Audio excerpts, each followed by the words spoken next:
Yes, ready to start the meeting, Chair. Thanks, Claire. So, good morning, members. Welcome to this meeting of the Review of Standing Orders Subcommittee.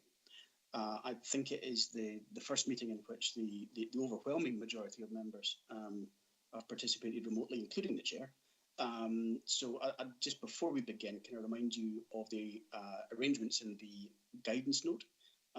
So, for members participating remotely, microphones should be muted and videos switched off when you are not addressing the meeting. Should you wish to contribute to any item, please write speak in the Teams chat. And you'll be invited to speak in the order that I see you. Should your question or issue be raised by a previous speaker, please withdraw your request so we can deal with business as efficiently as possible. For members or member taking part in the chamber in English Street, please indicate to the officers you wish to speak, and they will add to your list your name to the list in the chat so that I can also ensure that you are included. Usual standing orders apply, including that any votes will be taken by roll call. If any member has to leave the meeting for any reason, can I remind you to either leave the Teams meeting for that period of time or alternatively write leave in the Teams chat function and then join when you rejoin, necessary for us to record member presence and ensure that we remain quorate.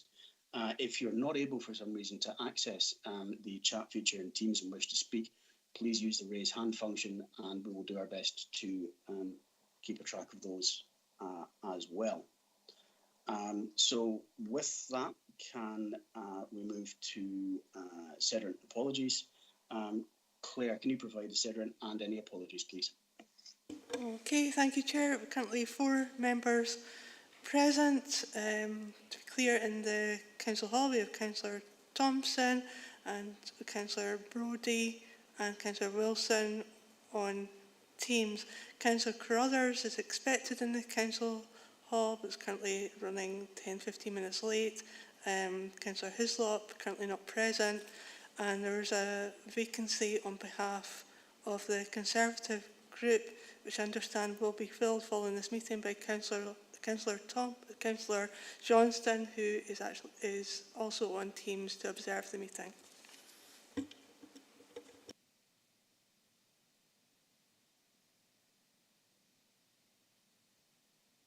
Chair, I need to use your mic.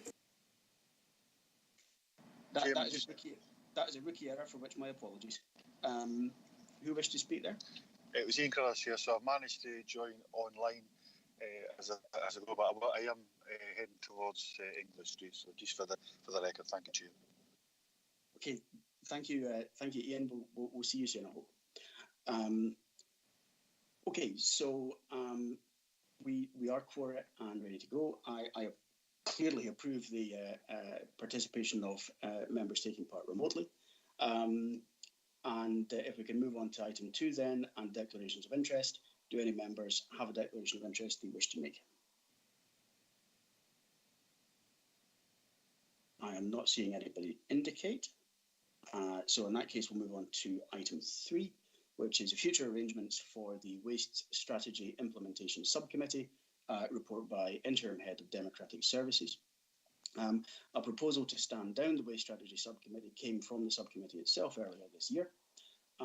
We have a number of options before us today, and we are asked to make a recommendation to full council following our consideration of those options.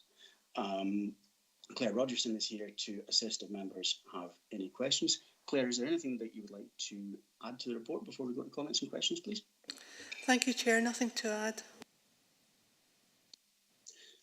Thank you, Claire. So in that case, I will open this up to member comment and debate, please.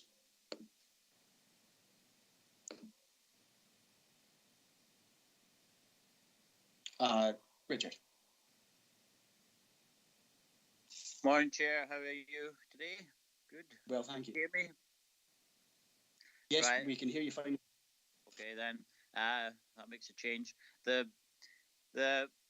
This raises a wider issue about the committee's ability to scrutinise and keep on top of everything, because meetings are lasting longer and longer, and there's always a pressure to get the meeting finished within a certain time within the day. So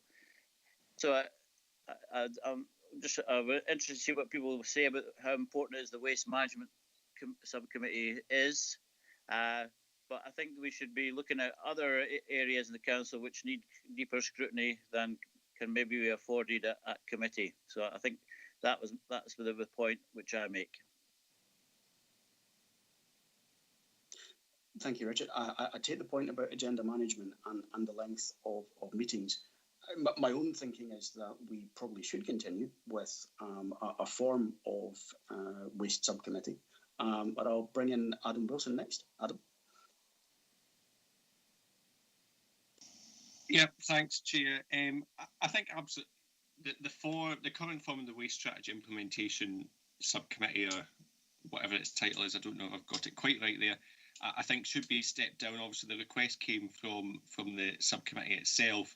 I do recognise that obviously we're not completely finished. The new waste strategy is being rolled out. However, I do feel that actually we had a sort of waste strategy subgroup. We then had a communities committee, and a lot of it was coming to FPT committee for sort of the finance side. So it was going around the houses, so to speak.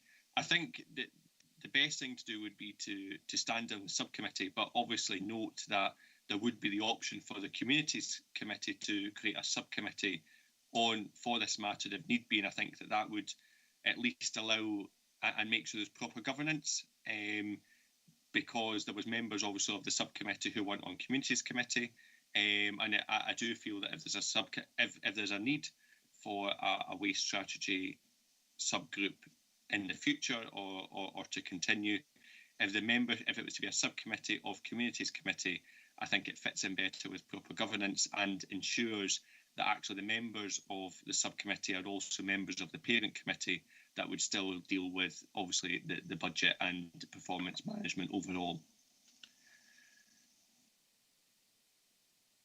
Thanks, Adam. Bring Stephen Thompson in next, please. Stephen. Yeah, thanks, Chair.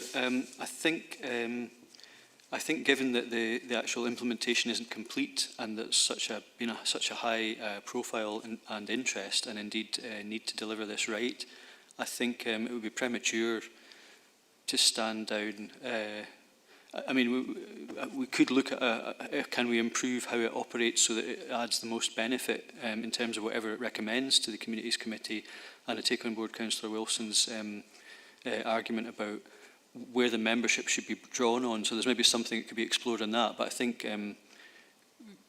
clearly, until we've got this properly implemented, I don't think the need has gone away for a body that can dedicate scrutiny towards that. So it strikes me that potentially there's agreement that we require a subcommittee or method of scrutinising the implementation as it continues. Because clearly I'm conscious that we are not finished with the implementation of the strategy yet. The point of difference, I think, appears to be on where that subcommittee should sit. It would seem to me that there is logic that it should sit as a subcommittee of communities. It is possible, I wonder, maybe Councillor Thompson would comment on this, but it is possible that the value of a subcommittee of communities might be that it irons out those previous issues with information from the discussions in the subcommittee, not necessarily reaching parent committees, but by any other means than an officer update on the day. So potentially the subcommittee of communities approach might be able to iron that out. I'd raise that as a potential argument in favour of it. I don't know, Stephen, if you want to come back, and then I see Richard wants to come back in. Thanks, Chair. No, I mean, there's arguments for to be a subcommittee membership of from full council and for the Communities Committee. I think ultimately either could do a job, if you like, and I don't have a preference for either one at the moment. I just think that option one, as set out. Well, I don't think we should stand it down, basically. So I think how we continue it is really, I'm quite happy to listen to further points made by members today. Okay, thank you, Stephen. Richard, to bring you in. Thanks, Chair. I'm not sure from the papers what the exact remit of the subcommittee is from the papers, but I'm not sure what it includes the new recycling system we're bringing in. If it doesn't, then perhaps we should extend that remit to that subcommittee.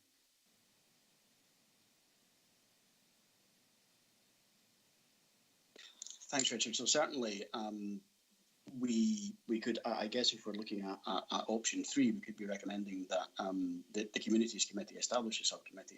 It set up the appropriate remit in terms of scrutinising the continued rollout of the overall waste strategy. That would seem to me to be a way forward.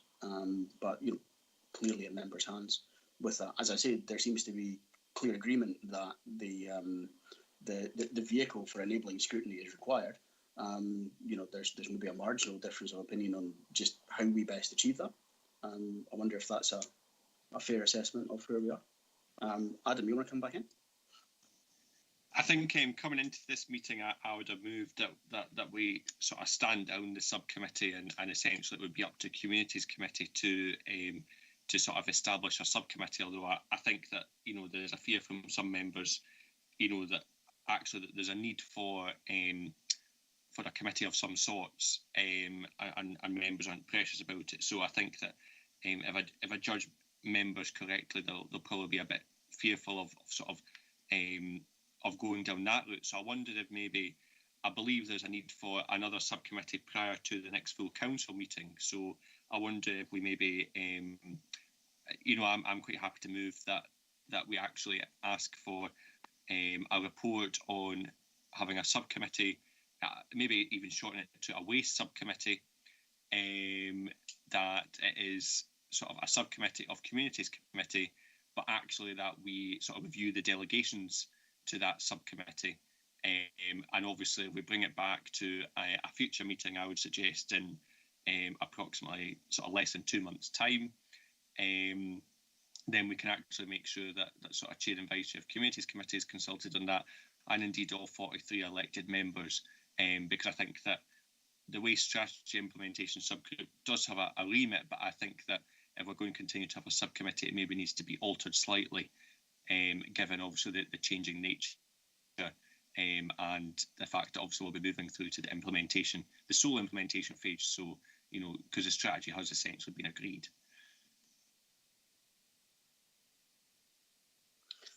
Okay, that strikes me as being a sensible suggestion, given that these will be recommendations, as is envisaged at the moment, to full council on the 17th of December. We certainly have time to do that. It may very well be that meeting, additional meeting of the subcommittee, will have relevance to items further down the agenda as well. Would members be content with that as a way forward? I'll pause to see if there are any indications that anyone else wishes to comment on that proposal. Stephen, can I just check? You wanted to come in there? Yeah, thanks, Chair. I think we're still working out how best to signal my intent to speak. Yeah, I mean, I think, that seems fairly straightforward. I mean, if it looks kind of like option 3, which I think on reflection seems to be the most sort of sensible guide as to a way forward. But yeah, happy to go along with that if that's the consensus. Okay, I will just double check then to see whether anybody else wishes to comment on that proposal as a way forward. I take it we are content with that. Claire, I'll maybe just ask you to summarise so that everyone's clear about what we are agreeing to, please. Okay, thank you, Chair. I've got basically a report, agreeing to receive a report back on a waste subcommittee, looking at the option of it being a sub of Communities Committee with a full review of the delegations back to a meeting of this committee before full council in December. Okay, I think that summarises where we'd got to. But Adam, I see you want to come back in. Adam? Sorry, simply to say that for Councillor Thompson, I don't think my option kind of fits in with one of the 3 options set out in the report. I'm kind of taking my way I usually like to do things. If you don't like the way the table's set up, flip the table over and reset it. So I haven't sort of said a particular option because I think we're probably doing something completely different, but I think that sort of fits in with what members have said on this issue. Okay, so we've all heard Claire's summary, which I think reflects the suggestion. I will just double check for the last time if everyone is content with that and that we're agreed with that way forward. The pause is to allow anyone to type that wishes to type, but I think that everyone is content with that. So we will agree that will come back to a meeting ahead of full council, December full council, that is. Okay, thank you, members. We'll move on to item 4. Item 4 is elected member champions, role description, report by interim head of democratic services. Members will see from the report that we have 5 member champions, but no formally agreed remit for them, or indeed for any future champions the council may wish to appoint. I see that the existing champions have been consulted and are supportive of a generic remit being agreed, and also with the proposed remit as set out in the report. Nick is on Teams to assist if members have any questions. And Nick, before we go to questions, is there anything that you would like to add to the report, please? No, Chair, I think it's all covered within the report there. Happy to respond to any questions. Thank you, Nick. So I will open this to members' questions and comments. And I mean, simply to say, I think this is absolutely fine from my point of view and reflects in no small part what champions are actually currently doing. But I will invite questions and comments, please.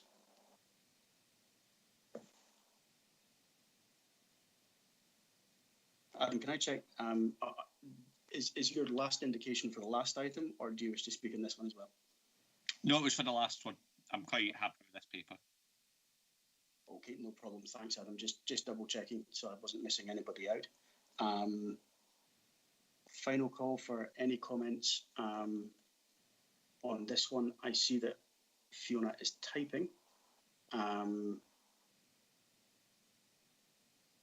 And she says no one in the chamber is wishing to speak. So in that case, we will just go to the recommendations. We have, albeit very briefly, considered current arrangements for elected member champions as set out in paragraphs 3.1 to 3.4 and in the appendix. Are we agreed to recommend to Dumfries and Galloway Council that there should be a remit for elected member champions as part of the role description for councillors and as set out in paragraphs 3.5 to 3.8. I see Stephen's indicating support, Adam has as well. If there are no indications to the contrary, then that is agreed. Thank you, members. Thank you, Nick. Move on then to item 5, which is amendments to the scheme of delegation and responsibilities to officers and statutory appointments. Report by interim head of democratic services. Some recent changes to our management arrangements require our scheme of delegation to be amended, and it's clear in the appendix what these changes are. Our role today is to agree to recommend these changes to full council. It is worth noting that the scheme is continuously updated, and the current reviews underway and consolidation of the COVID RRR work may result in further proposed changes to the scheme at December full council meeting. We don't know what they might be at this stage, so I'm suggesting that the subcommittee examine what's before us today in the first instance, but that I think it would be sensible, as has already been outlined, that there is a need for a further meeting before full council.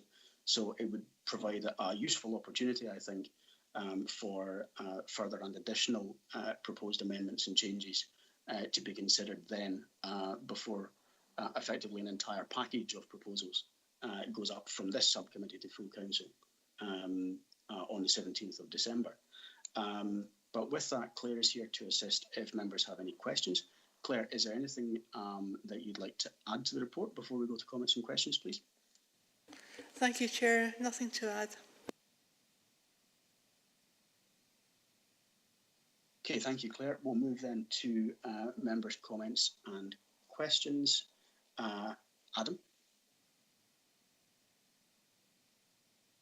Thanks, Chair. Just on a, probably, it relates to the Chief Officer post of RRR, restart, renew and recover or something like that, probably on the wrong way around. Obviously, full council is quite supportive of that post and of Richard Greaveson, who is on that post. And the need to do that very quickly, given obviously everything that is going on. But what I just wanted to double check is that in the way that these are written, it sort of appears that sort of the chief officer post is sitting on the same line of directors. And I wondered if I could get that clarified, because where it talks about, in consultation with where it would normally say that the chief executive director, chief officer social work, I noticed that it now also reads to include the chief officer RRR, but then the delegation, the essential, the working community safety that sits under that chief officer appears to me to still sit under communities. So I would just like to get absolute clarity on that question. Yep, I'm happy to pick that up. You are correct, the Chief Officer RRR is indeed a direct reporting line to the Chief Executive, which is why that it is a separate status. Full Council agreed at the last meeting that the functions of community protection and community resilience would remain with the RRR team and Richard Greaveson at present, given their important role as part of the response to COVID.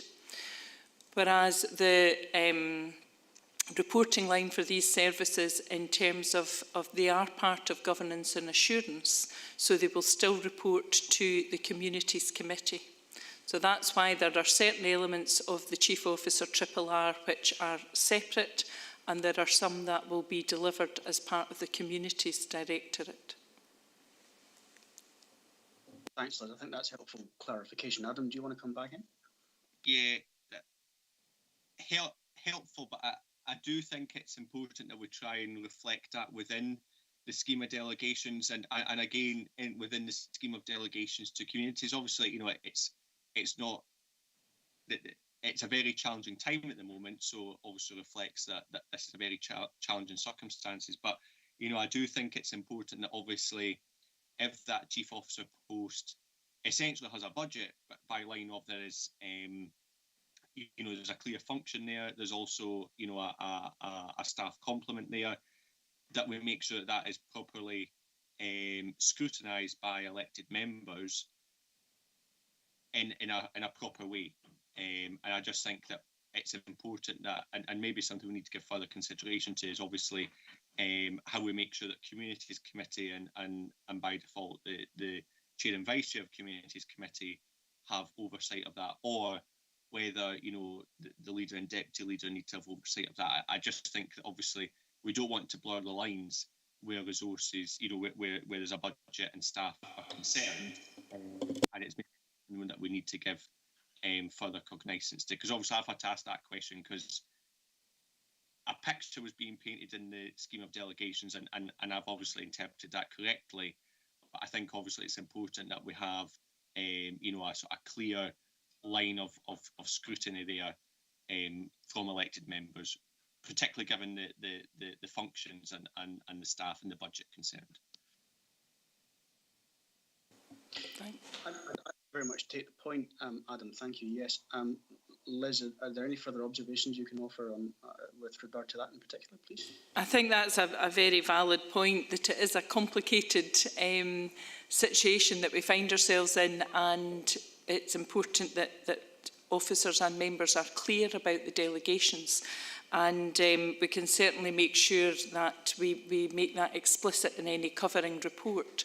And I suppose one other point just to ask members about is that in an attempt to show our working effectively in terms of the changes that are being made to the scheme, we had presented it as track changes, but whether or not that's the easiest way to present it to full council when we do come to December, we'd be very interested to hear your thoughts on that, so that it is really clear about what changes we're making that are substantive perhaps, and what changes we're making that are simply reflecting the different management arrangements that we've put in place. Okay, thank you for that, Liz. Adam, is that helpful? I think it's the beginning of a journey. Okay, let's set out on that journey in that case. I will take Richard next and then Stephen. Richard? Yes, Chair, I think we are in the middle of a journey towards utopia, as somebody said. Just a question about this amendment. How does it fit in with the expert governance advice we've had about which has told us that we delegate far too much to officers compared with other authorities? I think we should be taking more responsibility. At the end of the day, we're held accountable on a daily basis by our constituents and at election time, obviously. So how does this scheme fit in? Is this just a step on the journey? So I would say that it is, and my belief it is likely that we will wish to have a further look at this on the outcome of the reviews, as I had outlined in my introductory remarks. It's also why the likelihood of having a further meeting of the subcommittee prior to full council in December, I think, would be sensible. We'll want to examine the outcome of those reviews, particularly with regard to schemes of delegation. I would anticipate. Can't prejudge what they are going to produce for us, of course.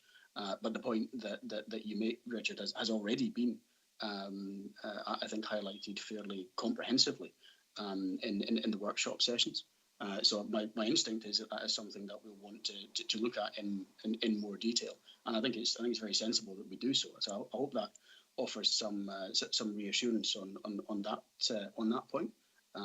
The fact that there is ongoing work which is directly relevant to this very item is certainly not lost on me. Stephen, can I bring you in next, please? Yeah, thanks, Chair. It's actually relating to a couple of specific bullet points in the appendix. So, and this is really very much a dotting the I's and crossing the T's thing, because we've obviously had the report back after the discussion about how we manage pension fund cash balances from the pension fund side of things. So that's been discussed through audit risk and also at the pension subcommittee. However, some may argue that the pension fund members never actually actively lent anybody to anybody. It was a treasury management thing. So just to double lock the pension fund, if you like, from the treasury management point of view, I think if we look at page 31, which is 4.5.16, where it talks about borrowing and investing monies as required for the purposes of treasury functions, and then it alludes to the council's treasury policy statement, etc. If you actually then go in to look at the council's financial code, so I think it's code 7, financial code 7, which relates to treasury management, I suppose as a result of this piece of work, we'll have to then ensure, or maybe even articulate at the top level here in this document, maybe reflecting that, yes, do all that except for pension funds and trust funds, because I think they have to have a separate articulation about how we deal with that. And it does actually allude to that in Code 7 of our own published Treasury Management document, except that it never goes on to say what the alternative arrangements are for pension funds and trust funds. And I think that's where we ended up getting into the perception of being in difficulty about it. So I would add that we need to strengthen that somehow and then see how that's followed through into the actual Financial Code 7. Similarly, on page 88, I think it is, where it goes into the specific delegations to the Section 95 officer, I think it's 5.17.11. And again, it's really just about Treasury Management Plan complies, etc., with the Treasury Management Code. But if we're referring to another document like the Treasury Management Code, we have to make sure and follow that through to make sure that it doesn't leave spaces for ambiguity, if you like, where the argument becomes whether or not it's a financial risk or a perceptual risk. So I don't know if we can capture that either in the discussion or if we can take it as an action that we can follow that through to maybe get that reflected somehow, so that there's no ambiguity, because I think this document would still allow that scope if the Treasury Management Document Code 7 doesn't then go into the detail that we require to get that safety, if you like. Okay, thank you, Stephen. I'll invite Liz to comment, but I think that it's quite likely that we would need to bring that back, because I'm not sure that everybody will have had sufficient sight of any of that to be able to make a recommendation on it today. Clearly, we've got an opportunity to get into a bit more detail on some of these, so it may be much more sensible for us to get officers to have a look at what you're outlining, and bring it back to the subsequent meeting. Chair, that could be a simple way forward. But Stephen, you want to come back? Yeah, sorry. I appreciate a lot of this will, I mean, there'll be elements of this will come out of the actual review of procurement, which is ongoing at the moment anyway. It's just that at this opportunity, it's good to flag it up as well. So it may come out through the natural course of other processes that are happening anyway, but it's just to put down a wee marker today. Okay, thank you, Stephen. Ian. Thank you, Chairman. Just for the record as well, was listening to the rest of the comments with the previous stuff, and certainly as a group we agreed with the decisions that were made. Very interesting in regards to your remarks at the beginning when you said that we'll have a further committee between now, committee of this committee anyway, review of standing orders before the next full council. Fully in agreement with that as well. One comment was certainly made from one members of my group was that there's a previous, I suppose we'll cover this at the next meeting, but there was a lot of experience gained through the Economy, Environment, Infrastructure Committee that no longer exists, and I don't think it's a case at all that level of experience sits on communities committees now, so we'll maybe pick that up at the next meeting. But Chairman, just to pick up on your opening comments when you opened up this agenda and the purpose of the report, it's contained within paragraph 1. But I think going back to I suppose it's personal discussions amongst members, but also strong comments that have been made at full council from the leader of the council and maybe even yourself as well. It's comments that have been picked up on already in regards to made in this particular committee. That this council feels very strongly that the members need to have a higher level of oversight and control over what's going on within the council. I feel there's a weakness there. There's a current investigation going on, and that's probably what's prompted this whole feeling in particular. So this item here in particular, it sits very well with that. So when you look through this, I mean, I was after midnight, back at midnight on Friday night, I was still reading it with great interest. I've read it from front to back, and I thought, what a long discussion this will be today. But taking into consideration the comments that you've made and Councillor Wilson in particular put forward initially about having another committee, I know we've had discussions out with this meeting as well. I think that's the appropriate way forward. But this, we're looking at this rather than looking at this in isolation. So if a report is coming back on this particular item as well, I've got a number of comments I could make, but it's probably better left if it's coming back to the next meeting.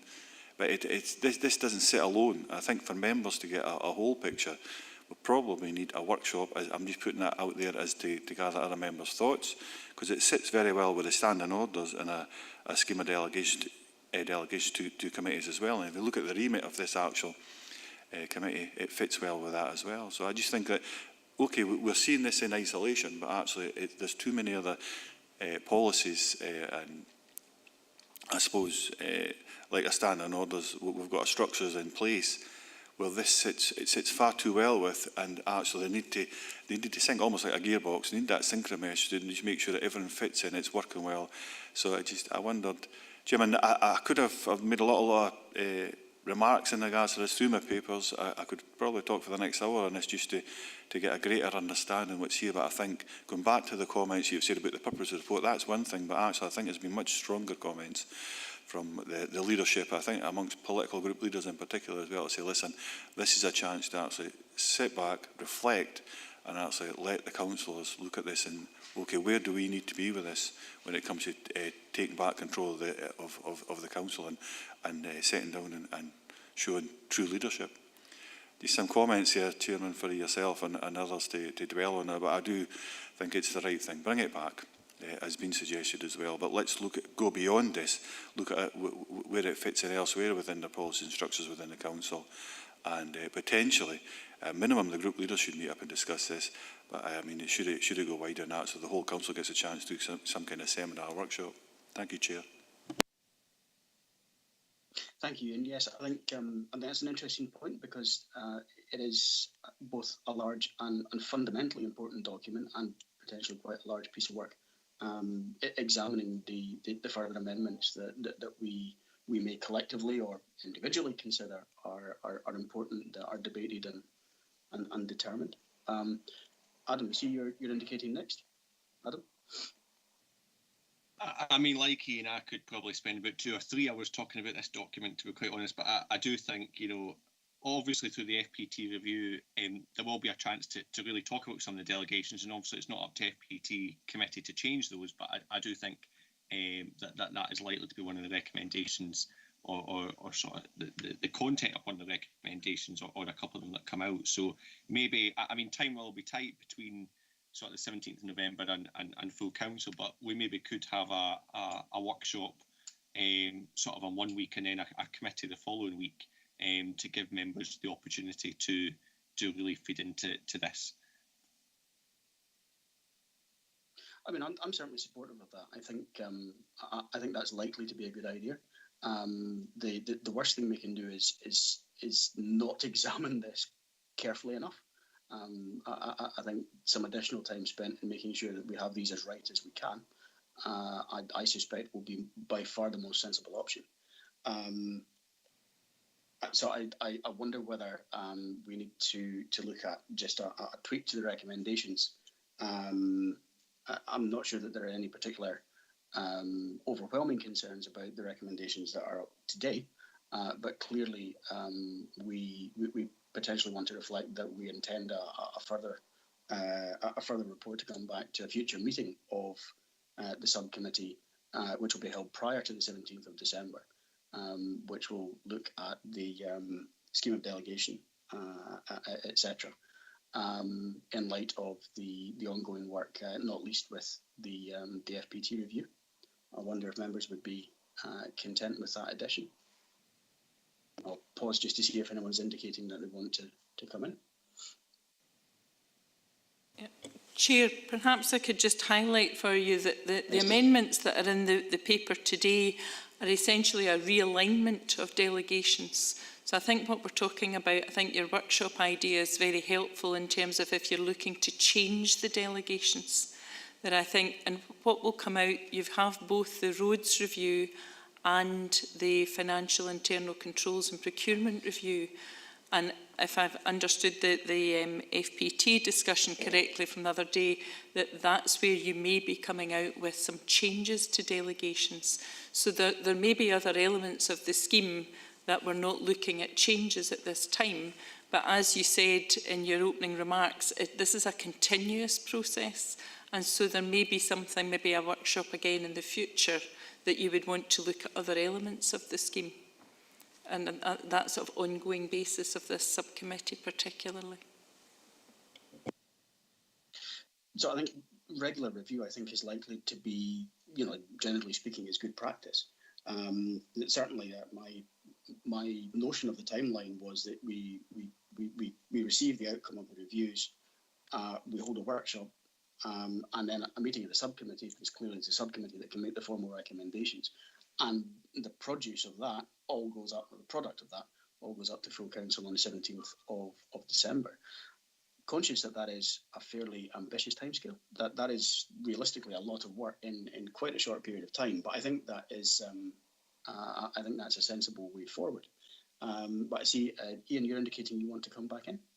Thank you very much, Chair. I'm aligning to what Liz is saying, but I'll just put it into context where my thoughts were going last Friday night and over the weekend and the early part of this week. So on a number of occasions over the last 8 or 9 years in particular, I've raised my concerns in regards to the level of support that members get from officers a more strategic level, and we're doing a review in that in regards to we're doing a scrutiny review in regards to what that looks like and so on and so forth through the Audit, Risk and Scrutiny Committee. But to put that into context, Chairman, when you're reading this document that we're looking at today, it's clearly outlined. So we used to have a thing on member services, you'll remember that, Chair, and that changed to democratic services. That's outlined within, not the change, but certainly it's outlined the structure within the report. So if a member is looking for particular support, and I'll just give a quick example of one time I asked for a set of papers to be printed, and I was told absolutely not.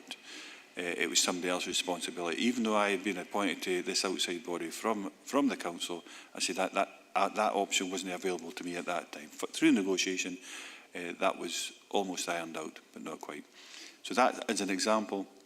If you look at this paper, it tells us and shows us that actually the member support is, the line of that is from our head of paid service at this current moment in time, which is Gavin Stevenson, our Chief Executive. That leads down through to the Director of Communities, Derek Crichton. And it is at their discretion, and it's up to them completely how much support we get as elected members. Now, I'll pose this question, Chairman. I wonder how much you've been asked in your current role and previous roles as elected member, group leader and co-leader of the council, you could say, is that when were you asked how much support do you need as an elected member? What would be appropriate for you? I'll give a small example in regards to a small amount of resource that I asked for, and we'll be taking this and looking at this very, very closely through the Audit, Risk and Scrutiny Committee. But that was just as an example. So there's one very small part when you looking at this document properly. So if we're serious about taking, I suppose, the real leadership and control as a council, that's where I'm just trying to say, listen, okay, so I do align to what Lizzie's saying, and I think what the rest of the committee is saying, but that's why we need to look at this in its broader context. We can't just take us in isolation. So very much appreciate the support, and I think the workshop seminar and Teams is working really well. That we should be able to fit that in. I think it will be enlightening for the whole council to be looking at this. Okay, thank you, Ian. So I certainly don't want to fetter members' discretion to raise the issues and concerns that they consider relevant. I think that's important. And certainly very, very happy to give you that assurance. Stephen, you're next. Thanks, Chair. I mean, I suppose effectively what we've got in front of us is to agree and recommend to full council these amendments, which obviously there's been a lot of track changes made in this document, which is quite helpful to see. So I think, obviously, I presume where we're going is we'll keep those. They're safe, if you like, and then whatever comes out of subsequent investigations and/or workshops, we'll then add to that. So I think we have to sort of recognise the amendments presented in front of us, but also we can't affect that change here. We can only make that recommendation to full council. So obviously, because full council is going to happen after this proposed workshop, totally happy with that. I mean, I'll certainly feed into maybe that detailed point that was making earlier on about treasury codes or whatever, but that can be fed through officers directly out with this and perhaps picked up prior to full council. But I mean, that seems like the most sensible direction of travel, I think. Yes, I think that's absolutely right. The changes that we've got up today are reflecting, a number of changes which have been agreed by members. The future work that I'm talking about is clearly in the context of the other pieces of review that are going on, which of course we are all involved with, and also reflects, I think, the importance that we have an opportunity to look at these quite thoroughly. The very point that you raise, actually, Stephen, I think is a good case in point. I wouldn't want us to be making a decision that that sounds like a good idea, or it doesn't sound like a good idea, because it's here in front of us. Well, it's here in front of us in the meeting, but not reflected in anything we've had a chance to look at. Albeit clearly the references you make are to the document. So I guess, long story short, the important thing is for us to have the opportunities that I think workshop and further meeting of this committee, and probably with a fairly limited agenda, I would suggest. We have a couple of items for it, but I don't think we want to make it a large agenda because this will take a bit of time to go through. And there will likely be quite a bit of detailed discussion and debate on the points that come forward, and additional ones that members want to raise. So that's, I think, very, very much where I would see this going if members are in agreement. That we're content to recommend the amendments that are before us today, but we're also acknowledging the fact that we anticipate we will want to have a wider look at other issues that are already coming forward through the 2 reviews. The issue you've also raised yourself, Stephen, which I'm sure if you give a note of that to officers, they'll be happy to incorporate, and that we do that on the basis of holding a workshop following the findings of the reviews, and that workshop to be followed in turn by a meeting of the subcommittee, and all of which to be achieved by the 17th of December. Is everybody content with that? I'll just pause again in case there are any further points or comments anyone wishes to raise. Stephen, did you want to come back in? No, happy with that, Chair. Okay. So last call, just to check that everyone is happy with that as we move forward. Okay, so just for clarity and to assist members, Claire, do you want to summarise where we've got to with this, please, before we move on? Thank you. Okay, thank you, Chair. In summary, then, you're agreeing to recommend the amendments as detailed in the report today to the December Full Council, but you're also obviously recognising that there are reviews underway, and in anticipation of that, you're agreeing to hold a workshop following the Finance, Procurement and Transformation Committee in November, between that date and the December Full Council, to allow time for a workshop and another meeting of this subcommittee, so to meet in time to make recommendations to the 17th of December Full Council. Chair, can I make comment, Ian Crothers? Yes, carry on, Ian. Thank you. I just wondered if we're tying our hands in regards to agreeing these today. There's certainly someone here, I could have made comment, and that's where I come back to the point where I could have spoke for an hour. Adam even more so could have spoke, but I think there's some things in here that have been proposed, maybe up for change, and if we tie our hands at this point, it'll be difficult to revisit after having a seminar, stroke workshop, and then the further committee before full council. Things can change at any point in time, as we're aware. We usually have to put forward proposals, but I wouldn't like to think we're tying our hands at this point in time, so we couldn't revisit some of these things after the findings of the seminar and the further report. I would have thought material change of circumstances would cover that, but I see Claire wants to offer some advice. Claire? Okay, obviously recognising you don't get to the stage of a final recommendation to full council till you've had your other meeting. You could have sort of in principle agreement today, noting that there may be need to change depending on what happens at those subsequent meetings. I think that would be sensible. Certainly wouldn't want to have set something in stone and then receive a clear recommendation that we should do something different. Would that, I guess, provisional position suit everybody? Strikes me as being logical. So I see Stephen indicating he's content. Unless anybody is otherwise minded, then we'll go forward on that basis. Okay, excellent. Thank you very much for that, members. We clearly have a reasonable amount of further work to do, but I think it's going to be important work. So we'll move on then to item 6, which is area decision-making arrangements, report by Interim Head of Democratic Services. New arrangements for area working were developed during 2018. This report presents the outcome of their implementation and review of the arrangements by area committee chairs and vice chairs, leader and myself earlier this year. So Liz Manson is here to assist. Members have any questions? Liz, is there anything you would like to add to the report, please? No, thank you, Chair. Happy to answer any questions and comments that arise in the debate. Okay. Thank you, Liz. So I'll open this to members' questions and comments. Adam, I see you typing. Would you like to come in? Yeah, so my group had quite a lengthy discussion about this paper and sort of area committees, and I suppose for a couple of us, we'd either came on the back of an Andy Nestle area committee meeting that took the grand total of 15 minutes virtually. I think absolutely more really support that area committees should be looking at people equity funding and see that as part of quarterly monitoring reports.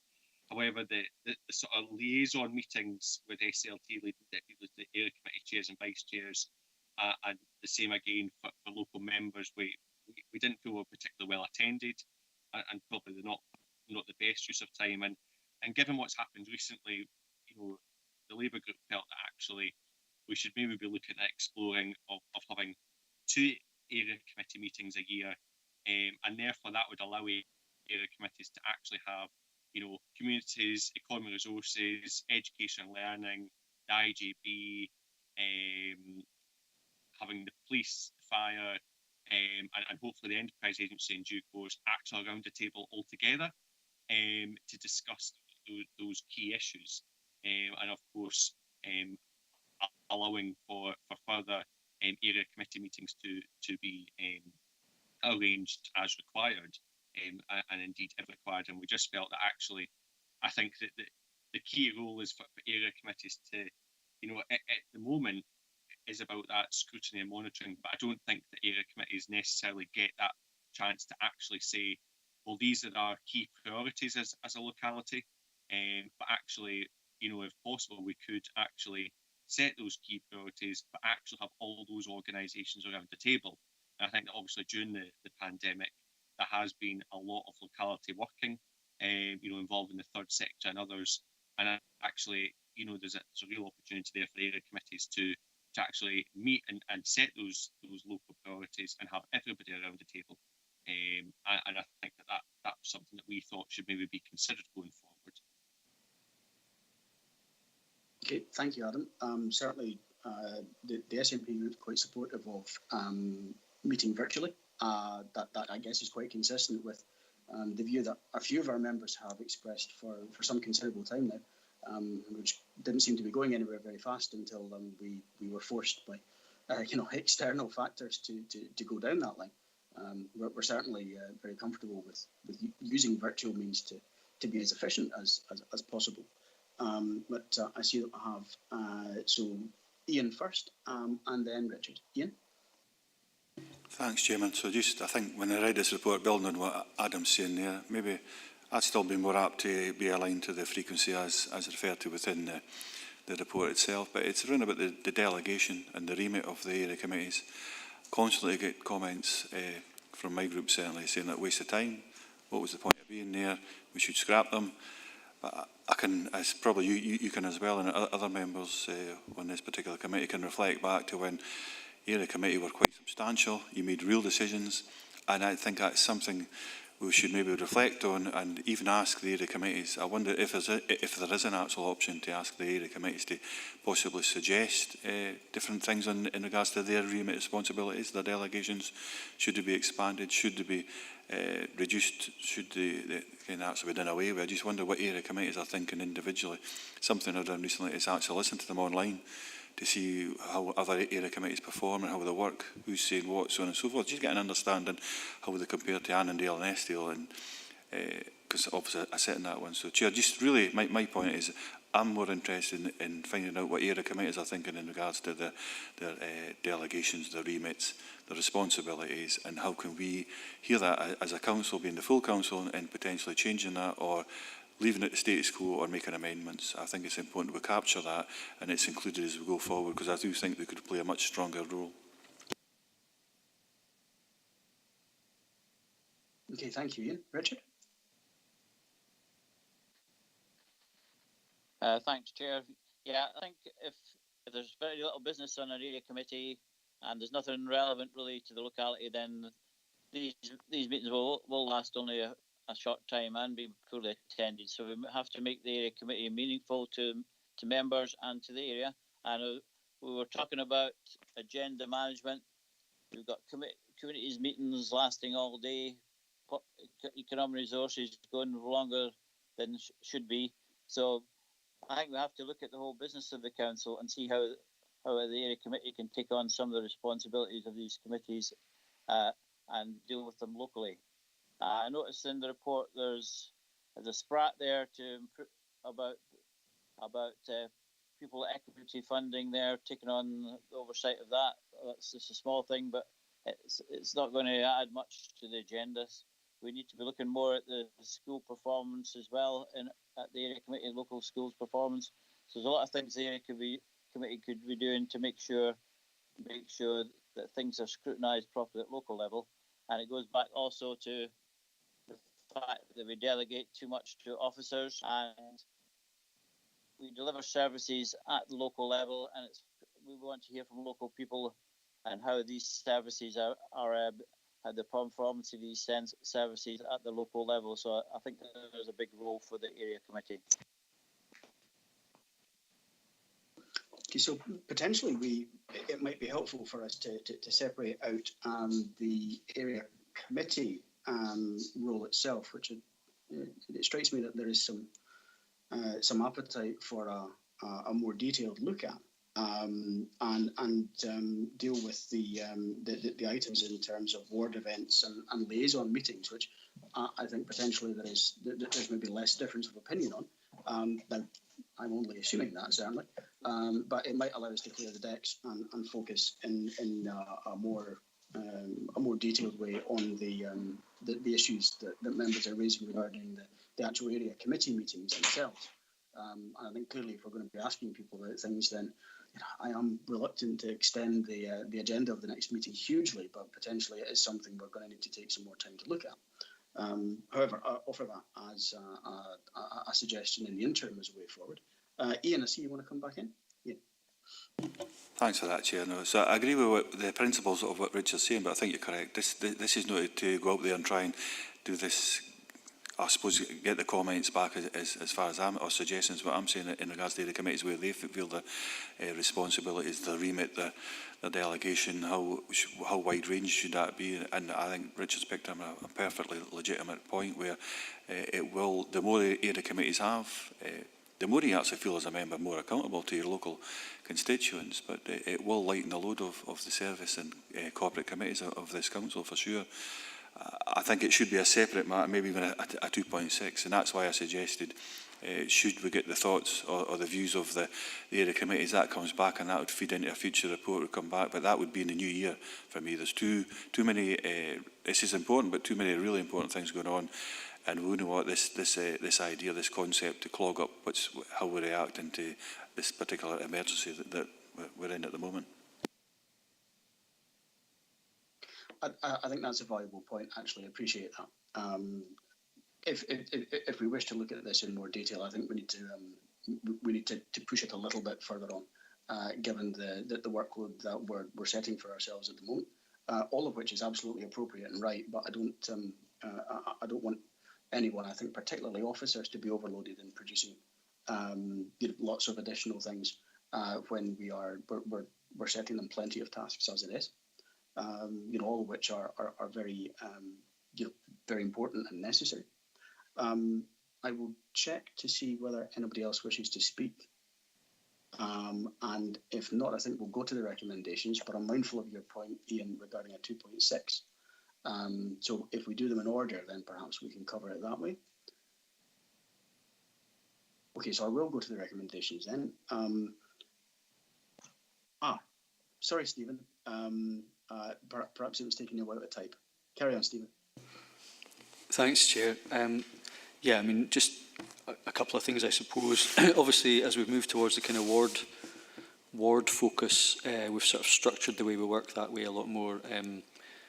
So there is a kind of backwards-looking view on kind of what area committees used to do, but while we can reflect on that and cherish the history, I think we have to sort of go, well, but they're no longer meaningful in the same way. So I think clarifying their role so they're actually meaningful going forward rather than just a sort of library of very outdated performance reports for like half a year ago or whatever, which often they feel like sometimes.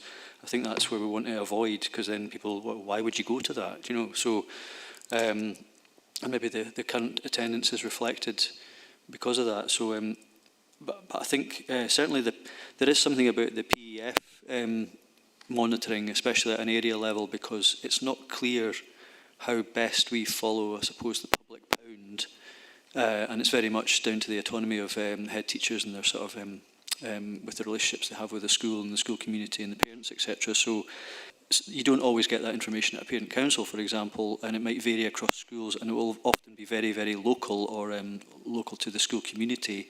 So I think there is something about knowing what impact the PEF funding's having, and that would be a useful thing for area committees to at least have sight of, or at least the ward members to be able to have sight of for the schools in their particular wards. But yeah, I mean, I think there has to be a sort of living heartbeat to an area committee, and at the moment there's too much that's kind of retrospective monitoring reports, etc. So there has to be, I don't know how you inject that in, but you don't want to be sort of resuscitating a corpse endlessly if it's not really properly alive. Sorry for the metaphor there, but yeah. So these are just comments, I guess. But I mean, happy to go to go through the recommendations, Chair. Thanks, Stephen. No, I mean, I do take the point. I think there are things that area committees did when I joined the council in 2007 and when Ian joined the council, which I don't believe realistically they would go back to doing. Not least because we don't actually have the capacity now to serve those functions, I think, on an area basis. That doesn't mean to say that area committees should not remain valid and important and relevant. I think, if I'm hearing correctly from everyone who's spoken, there is a question mark as to the extent to which they meet that description right now. So I think looking at this further would be a sensible idea. I also think Ian has a good point in as much as that I think has to be something that is slightly further down the line for us. Only and by that I only mean into the new year, given what we've got set up at the moment. However, I see that Liz wants to come in. So, Liz, I'll bring you in next, please. Thank you, Chair. I just wanted to pick up a couple of points about the area committee operation. And I think your points about retrospective performance reports are well made. I think the council's current arrangement is that the information goes to a service committee first, and then it comes to an area committee, which is why there is that delay. But one of the ways that we were trying to bring it alive was to have perhaps community groups or head teachers at meetings, just to give you that dynamic that I think Councillor Wilson had talked about, the idea that the area committee members are having a discussion with people who are working in the locality, just to try and bring that up to date and have a more sort of an active dialogue around that. And picking up just about the PEF, you'll see in paragraph 3.63 that idea that the head teacher would come along and talk to you about what difference the PEF funding has made. So I think education have certainly highlighted that can be done, and they'd be very willing to do that. It doesn't need a change in the area committee remit to do that. So if that seems to be what members are looking for, we can certainly make sure that's part of the business plan reporting. It doesn't actually require a change in the remit for us to put in place what I'm picking up members are looking for. Thank you. Thanks, Liz. So I have Ian and Adam wanting to come back in. Ian? I'll be very brief, but just to give an outline of a discussion I had with the area chair in Arndale and Eskdale. We discussed at great length once. Okay, looked at our remit delegations to the area committee, and as you're very well aware, Chair, Borderlands is a major project for Dumfries and Galloway. Incorporated within that is Chapel Cross. So, and we discussed the point on it for quite a while actually. I asked the point, how do we as elected members bring even an update in regards to what's going on at Borderlands, even involve the wider community, being in Annan it was at the time in particular because it's so close and the links to Chapel Cross. And we struggled. We looked at the remit of the delegations and we really struggled. Where can you bring that in properly and have a proper open discussion, involve people at a local level? So just a point, Chairman, as an example, and it kind of adds to maybe what Liz is saying. That's the theme where I was heading for. We would have got a lot of local interest, and I think it would have been high attendance for members as well, but it was difficult to find where we could squeeze that in.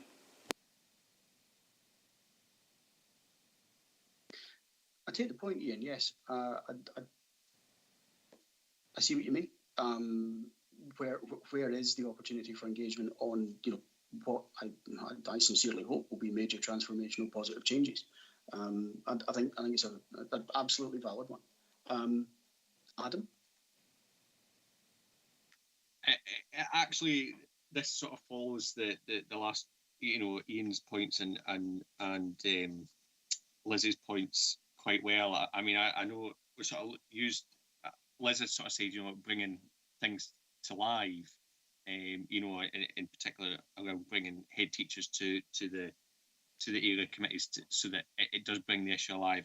I don't think that is quite enough. I appreciate where Liz was coming from in that, but I think something that sticks out for me is I remember not long after the announcement had been made around pennies, and I think that the site had actually closed, and we had an Andale and Estill area committee, and we had an EEI, because it was EEI at the time, performance report that spoke about a number of good things that the council was doing, however, didn't actually highlight very much about the penny situation. Now, obviously, the actual site isn't in my ward. However, there were a number of people, constituents who, and across all three of the Andale and Estill wards, who were either employed directly at that site or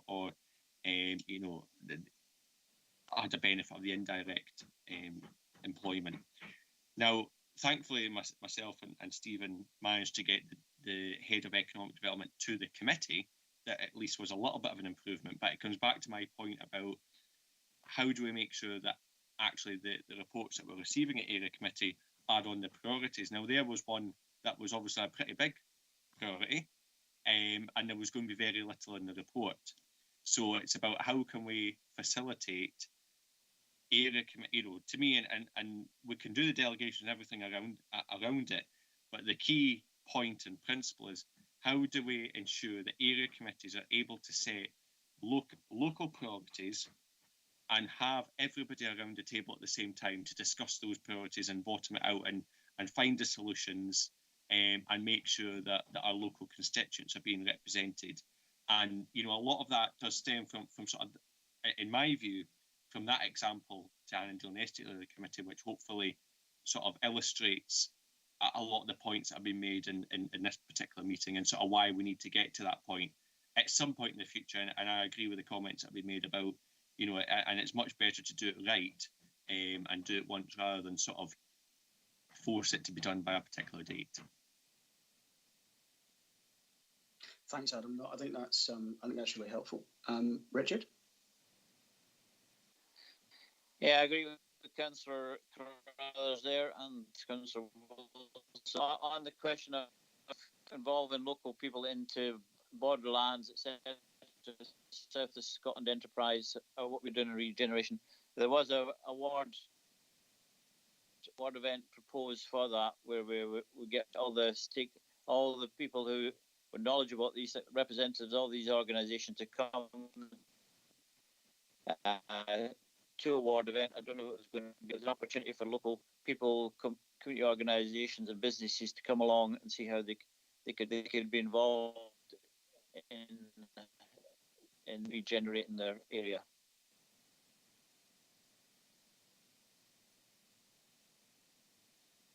Thanks, Richard. I think that there's a lot of potential, I think, for area committees to have a role which is absolutely relevant, both to what's, very large pieces of work in progress, such as Borderlands, but also, in a more responsive manner when things unforeseen happen. And, I do take the point, and I think Pennies is a good example. And it would be fair to reflect that I remember discussions over, very suddenly announced redundancies in the stewardry being easier to facilitate under previous delegations. I think that would be a fair reflection. So, Stephen, you want to come back in? Yeah, thanks again. It's just really on the back of the last few sort of speakers. So I mean, this is an example. Area committees are sort of in their current form. It's kind of like why trickle-down effect from the centre doesn't really work in one sense, because we're getting these divvied up apportionments of corporate reports, and you know, that's a sort of ends up being way after they're sort of relevant. So, but there is, I mean, Councillor Wilson touched on it, Councillor Carruthers touched on it. You know, I think we can all recognise the DG12 sort of situation, as it were. We wanted to know what was going on in our ward areas, and it was like drawing teeth sometimes, sort of getting relevant information about your ward that was kind of current, emergent, or prescient. That ward members, if not the whole of the area committee, would want to have a forum to be able to feed back if to the centre, or to get the right people around the table. And we've got this kind of mishmash of, you know, we have health and social care locality meetings, which, while we've started having them, they're very patchy at best. And they're separate. I mean, there's a usefulness in them being a sort of informal. Similarly, we used to have sort of meetings with police, which were sort of informal as well. So there's certain things that you can do at a locality level which are sort of maybe more useful and help you get on top of the sort of current affairs, if you like. But it's this role of area committees having an active role in either getting the reports prior to corporate reporting so that they can actually feed back a recommendation perhaps, or officers saying, well, here's what's actually happening in Annandale and Eskdale, for example. What's the view of the area committee? Who do we need to speak to feed that back to the centre, as it were? And it's really about, so the point about the borderlands, you know, is that a ward event situation, or is it an area committee event situation, or it's a kind of neither fish nor fowl situation, but we know there's something there that could be useful. I think if we structure it too rigidly, all the good stuff's going to fall through the gaps. And if we structure it too loosely, then it'll become too random, you know. So we've had a lot of goes at this over the years, and I don't know what the best fix is. So it's clearly worthy of a meeting in and of itself, I would say. So I think there's a clear consensus that we want to look at this further, and that we believe that improvements can be made. I think that there may be a bit less agreement on some of those, although there's also, I think, a clear consensus on others. It strikes me that there is an interesting and valuable debate to be had on this.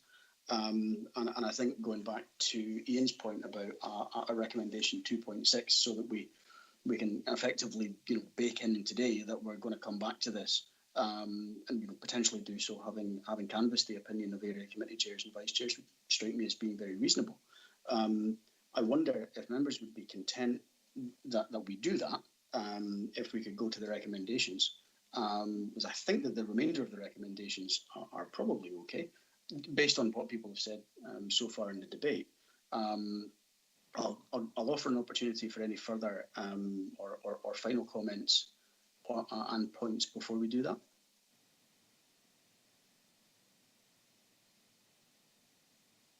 Okay, well, in that case, we'll go through the recommendations one by one, and I think we'll add a 2.6 if everyone is in agreement, which I believe we are. So 2.1 asks us to note. Are we content to do that? Again, I'll take silence to be assent. 2.2 also asks us to note. Are we content to do that? At 2.3, we've been asked to consider the operation and feedback received in relation to liaison between the SLT leader, myself, area committee chairs and vice chairs, and to agree to the continuation of quarterly meetings as set out in section 3.4. Are we content to agree that? Sorry, Adam, you want to come in there? Sorry, just to go back, the very first thing that I'd said in this debate was sort of, you know, attendance has been quite low at these meetings, but I suppose if we are going to do further sort of work around area committees there, you know, this could be the sort of holding position, I suppose, given it's what is currently happening, and then it would be subject to further review, I suppose, following all the stuff that we're going to do that has been alluded to today. Okay, that strikes me as being sensible. If you're content with that, if everyone else is content that we go with that, I take it that we are. Okay. 2.4, consider the operation feedback, done effectively as above, received in relation to liaison between the SLT leader and deputy leader and area committee members, and agree to continuation of annual meetings for each area set out in section 3.5. So I guess on the same principles as Adam outlined, this is, I think, a holding position now pending further work the committee does. But if everyone is content to agree to that, that's good, thank you. 2.5, been asked to consider the position in relation to area committee remit with regard to pupil equity funding as set out in section 3.6. So Richard had mentioned it, but I take it that no one has any objection to that being included pro tem, I think would be fair to say. Not least given that we're going to get a more detailed look at this whole matter. Everyone content that we agree on that basis? Okay. And then with regard to 2.6, I mean, I'll ask for clarity and certainty on this one, but I had taken it that we wish to examine the role, function and remit of area committees in greater detail. The view to doing that at a meeting of this subcommittee in the new year, having sought feedback from area committee chairs and vice chairs as to their views on how area committees are currently functioning. Would that seem reasonable to members? Ian, you want to come in there? I think my suggestion, Chairman, I think it would be more inclusive if we say the area committees rather than chairs and vice chairs. It may well be the chairs and vice chairs that communicate that personally back to yourselves or even the report authors, but I think we have to have something that reflects the whole council through the area committees that comes back, Chair, if you don't mind.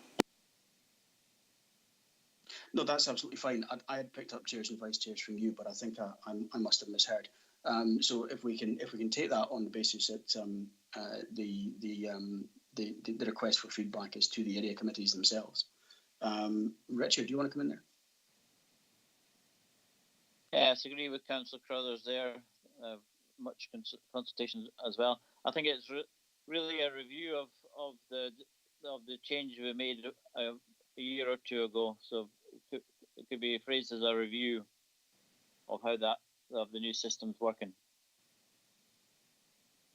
Okay, Claire, can you assist with wording? Just want to be clear that we are being precise with this, so that everyone's content that they know what they've signed up to.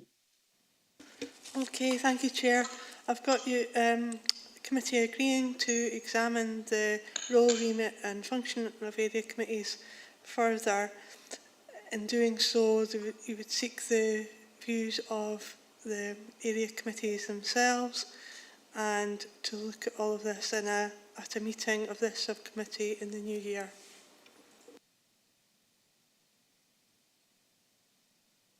Okay, does that make sense to everyone? Are we content to support that?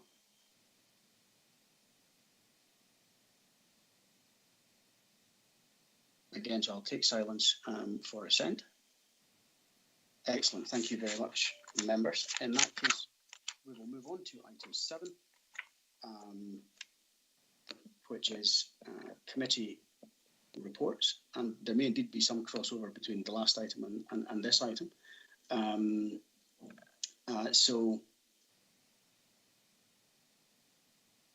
effectively, we're asking for members' contributions in terms of our committee report writing, and particularly to agree any amendments, etc., to the proposed surveys for members and officers, which are outlined in appendices 2 and 3. I also have a comment I want to make in appendix 1, but I see that Adam wants to speak. So Adam, I'll bring you in first, please.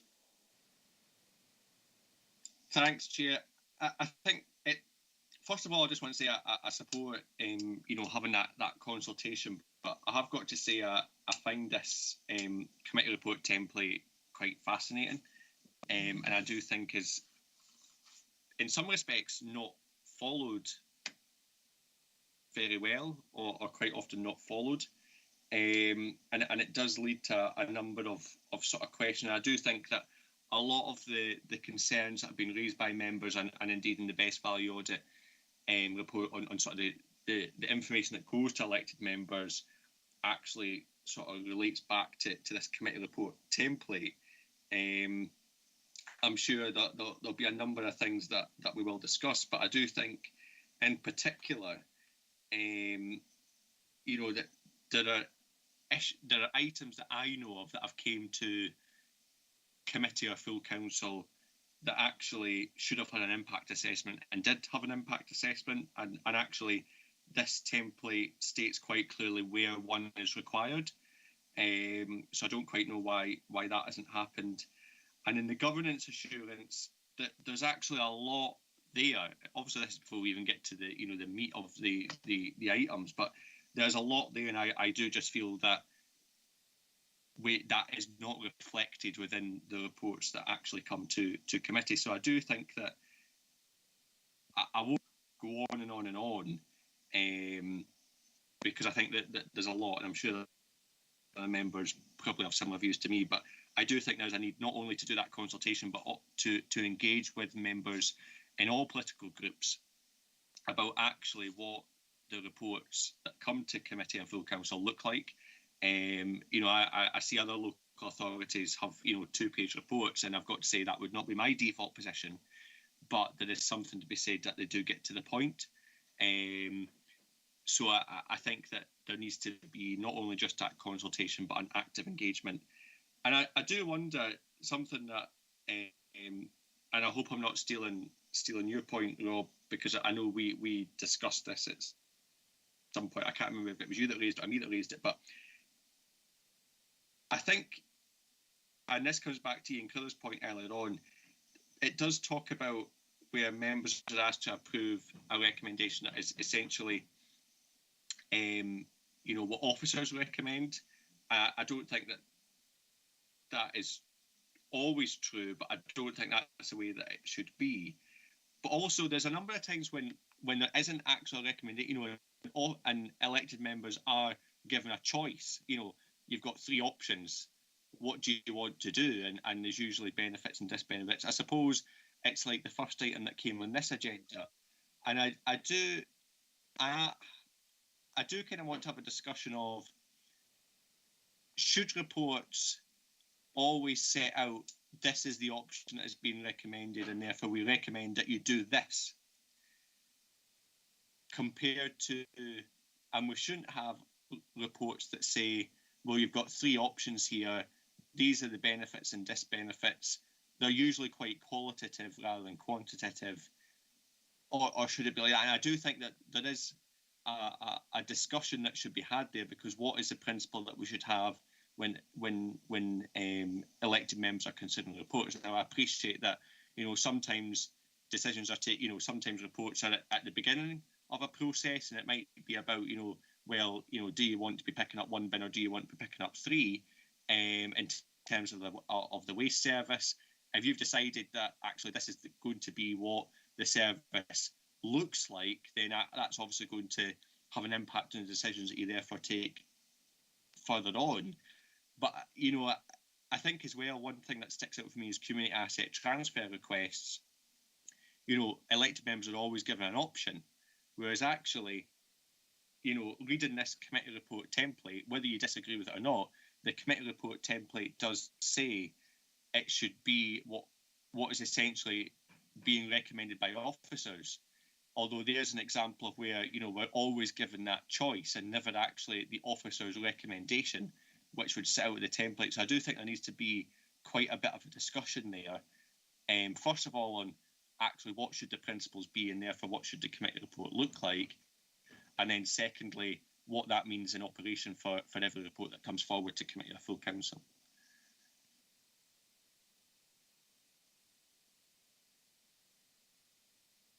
Thanks, Adam. Yeah, so that kind of was one of the points that I wanted to make. Certainly, I do wonder whether, in view of the cultural changes we wish to create, that particular 2.1 might bear a second look at. But I'll bring Richard in and potentially wish to comment further. Richard. Thanks, Chair. I think we all know what a good report looks like. It's gives the fullest of information. It doesn't duplicate itself. It doesn't use convoluted language, and if there are a number of options, it puts them before us fairly. So we know what a good report looks like. So it's up to the report writer, the service director above that person, and the chair of the committee to make sure that reports that aren't like that are not don't come to committee.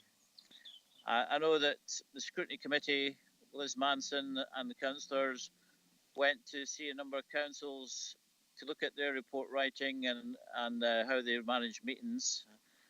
I certainly went to East Lothian. I think Councillor Crothers was there. But it's just what sort of steps did we take, Liz, after we came back from those meetings? Yeah, the focus, that was a scrutiny review that was undertaken, and it was particularly around performance management information. And so there were changes to the way in which the business plan information particularly was presented to committees. And that was a particular feature of that scrutiny review. So there were improvements identified that were implemented in terms of how that information was presented. And I think certainly one of the points in the paper, as you'll see, is that the committee templates, if you do look across other councils, the same way that the scrutiny review did, that this is now a fairly standard approach because it's been derived from the professional association SOLAR. So you will see a standardisation of the structure of the reports. But as I think members have already identified, that there is some variation in the content that sits under each of these headings, for want of a better phrase. And that probably depends on what the subject matter is, the complexity of the issues, and indeed, as you pointed out, the stage perhaps in a project or an issue that the report is coming forward to members. So it's hard to be very definitive, I think, about what the committee report content is, but certainly the aim of the coming exercise is to get your feedback about whether or not we're getting it right, and if there are any particular issues in any particular committee, or what you would like to see in place of what we currently have. Thanks, Liz. So while we're not asked to make comments specifically on Appendix 1, I mean, I think 2.1 is maybe more sound if officers are the function of recommendations is for officers to provide their best professional advice to assist members in reaching a decision. Members are accountable for what is or is not the best decision. We have examples from the past where good decisions were not made. And subsequent administrations have carried the can for them. But equally, we are fundamentally accountable to the public for the decisions that we make. And it is from the councillors collectively that everybody else's authority then falls, which I guess is a point I rehearsed at a previous full council meeting. I do think these cultural points are significant, though. However, Ian, I see you want to come in, so I'll bring you in next, please. Thank you, Chair. Just to make some small comments, I think I didn't actually feed into this at 3.4, but I probably would have been very satisfied. I've only ever belittled one report, and that was at the last Audit, Risk and Scrutiny Committee. Other than that, I am quite comfortable with what's put in front of us. Ultimately, paragraph 2 is a recommendation to us, and I think I'm comfortable with that as well. But I mean, I'm comfortable with it not being in. I know some councils don't. And historically haven't had that, but I just wondered in regards to it as a point, because you brought this up particularly, Adam, but from a governance point of view, so you've got licensing, you've got planning and such like, so they're quite explicit, so you're making a decision on plan as a clear recommendation, and it's quasi-judicial, so I think it's quite appropriate that could be there. It doesn't have to be there, I don't think, but I just wonder so those type of decisions, I think maybe those recommendations should be more explicit, or I just wonder what the views of the other members are, but I am actually very satisfied with the reports that come in front of us. Even if I just take this agenda today, there's only one heavy item, but I really enjoyed reading that. Thanks, Ian. So another actually question that I should have asked at the beginning of this item, for which my apologies. Clearly, the overwhelming majority of our reports are public documents, and they're one way in which interested members of the public will be able to understand, the basis on which members reached a decision. Is there any capacity, and I approach that very gently and carefully, given the amount of work we're asking officers to do, for us to do, even if it is quite light touch and simple, some method of taking the temperature of members of the public that have had cause to read council reports, and ask them to tell us whether they find them easily comprehensible, for argument's sake, or are they too reliant on jargon and acronyms? Do they find them difficult to engage with and interpret? It probably is not the primary focus of what we have to do here, because clearly the most important thing is that we get the committee reports that are best fit to help us make the best decisions. But equally, they are public documents and they are part of the public record, and where people will go to understand why we've done something.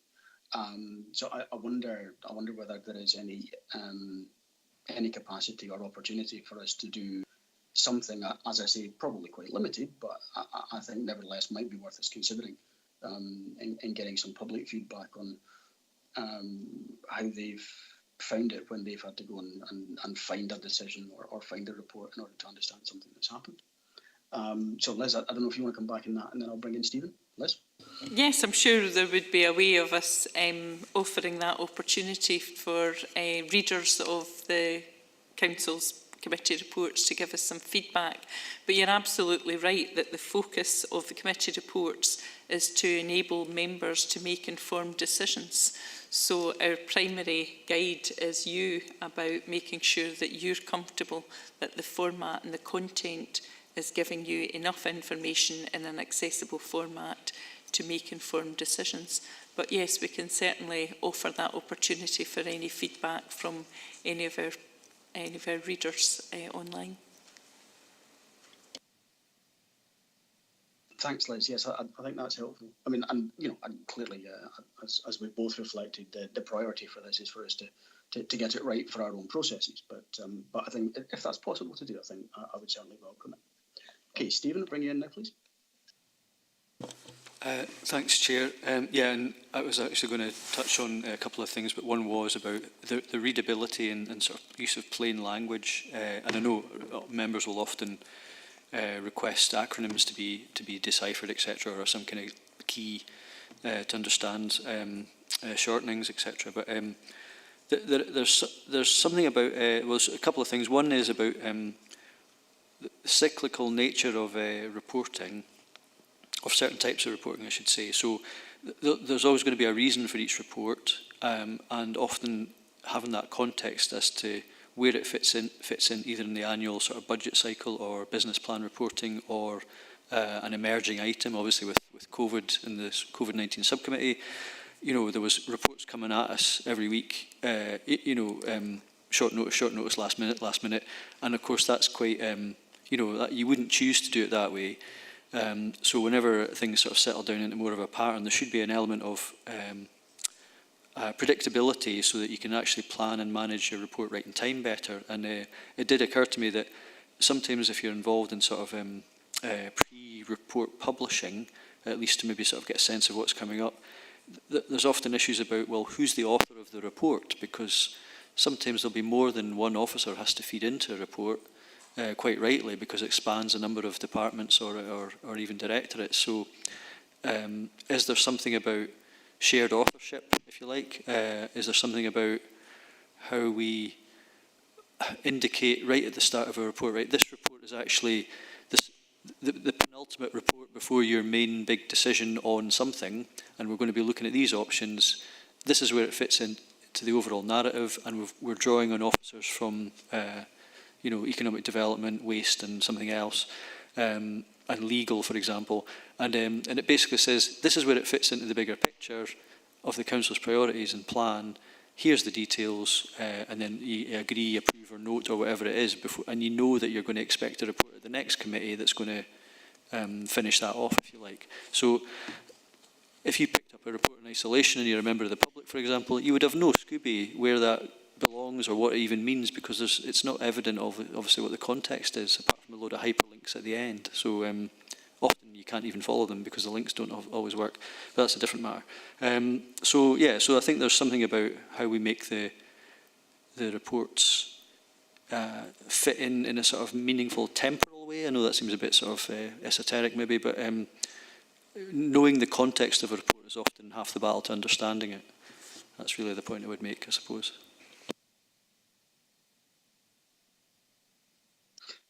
Thanks, Stephen. Liz, do you want to come back on any of that, please?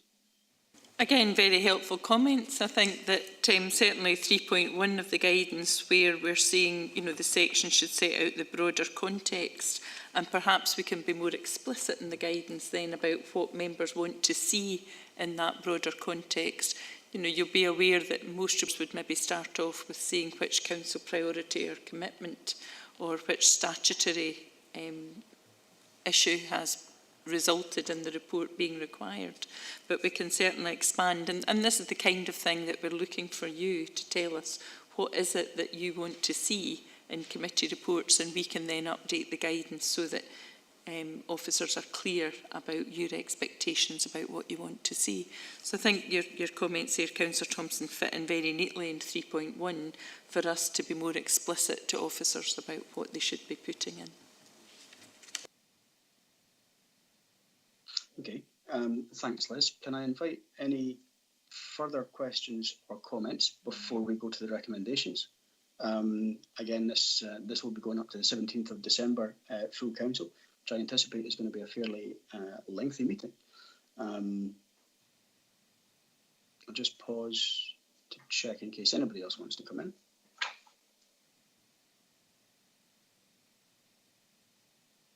Okay, so turning to the recommendations, members, are we content to note the current arrangements for committee report writing? I take it that we are. Okay. Consider and agree the next steps, including any amendments to the proposed surveys for members and officers. So we haven't agreed any amendments to the surveys, and the timeline for the project is set out in paragraph 3.11. Sorry, Ian, do you want to come in there? It's not actually on that point, Chairman. I'm content with what you're saying, but going back to a point that Councillor Wilson, Adam, made earlier in regards to recommendations, decisions, and this. So we're at this point now going through this. So just to use this as an example, if I've got one concern round about committee reports, and I think a number of us have spoken about this recently, is the volume and the size of papers and the lead-in time. So we do want the most up-to-date information in these reports when we receive them. So I just wonder if is this the right place to be adding this? Is something that we should be doing as a matter of course? Because I would say we need a 2-week timeline between getting the reports and having the actual committee take place, rather than the minimum 3 days aspiration of 7 days or 5 clear working days before that. So so is this something that we should be applying here, Chairman? Is probably a point putting up just as a matter of point, going back to Adam's point earlier. Okay, we're here, we're considering this about committee reports. Ultimately, it's talking about I'm talking about full papers going to committees and the timeline in regards to that. But it's just to feed in it and get an understanding, even for governance. Is this the right place to bring that up, do we think? And other members, even Councillor Wilson, what's his thoughts? Okay, can I invite any comments on that? Liz, do you want to come back on that point, please? Perhaps we could add that in as a point into the 2 surveys about the timing of the issue of committee reports. I think it does tie in with the whole committee process, so we could add in a question about the timescale for committee reports. So I think that would be a good idea. Let's hear members' views on that. I think that would be sensible. So Adam, you want to come in as well? No, I think that's a good idea from Liz, but I would just like to say that I do feel actually that, sort of pre and post the sort of arrangements that were put in place between March and August, that actually the majority of committees that I can see are publishing their papers 7 days prior to the actual committee meeting. And coming into the next item, that's been quite handy for people who are sort of going by on the mod cover, and I think personally that is enough time. I think the key thing is obviously that the papers are actually published 7 days in advance and that half them aren't late.